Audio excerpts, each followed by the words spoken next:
Baby potatoes kurma curry. So for the recipe you will need poppy seeds, few cashew nuts, desiccated coconut powder. You can also use fresh coconut for this. You just have to add some water, keep it aside for 10 minutes and then make a fine paste out of it. This is for our base gravy. I have took about 250 grams of baby potatoes and boiled them, just one whistle would be enough, and then dice few onions and tomatoes. Now to this semi-boiled potatoes, I'm just frying them up quickly in hot oil for about 2 to 3 minutes. And guys, as you can see, I have not peeled them because the outer cover will become slightly crispy, which will add more flavor to our curry. So do try in this way. Then you take a pressure cooker, keep it on stove and add about 2 big tablespoonful of oil. I have used sunflower oil, you can use any other edible oil.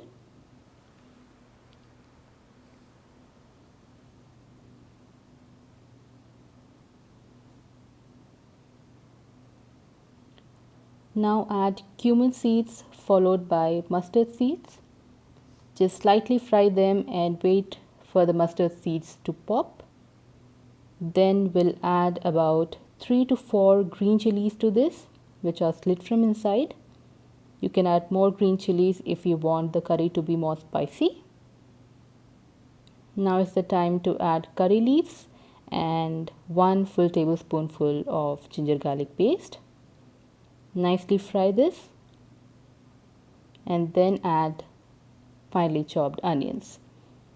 I have took a big onion for 250 grams of baby potatoes. If you want more, your quantity of potatoes are more, then you can just increase the number of onions. I'm adding a little bit of turmeric and salt so that the onion gets fried quickly. You just have to wait for the onions to become slightly yellowish to golden color.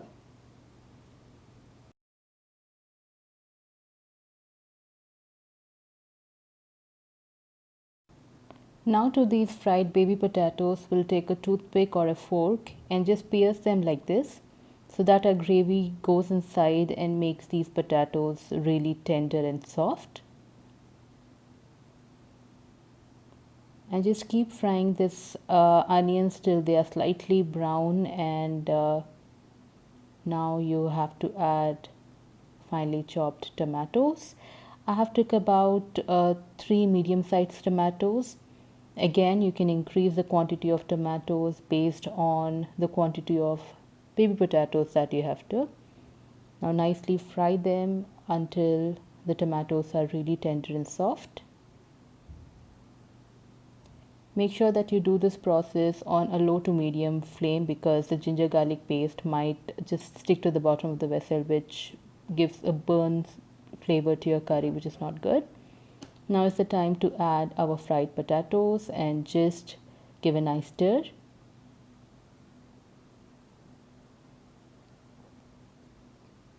This is the time when you have to make sure that all the ingredients are nicely mixed. Now you add all the flavors and seasoning, that's salt, red chili powder and coriander powder.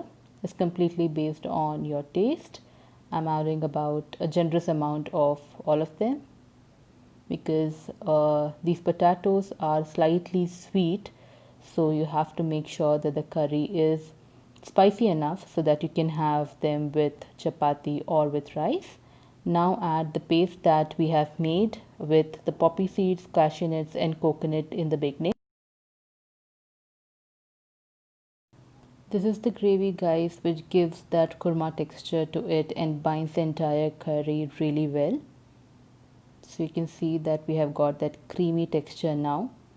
Now is the time to put the lid and give about 2 whistles. That would be really enough because we have already semi-boiled the potatoes. We just want the gravy to go inside.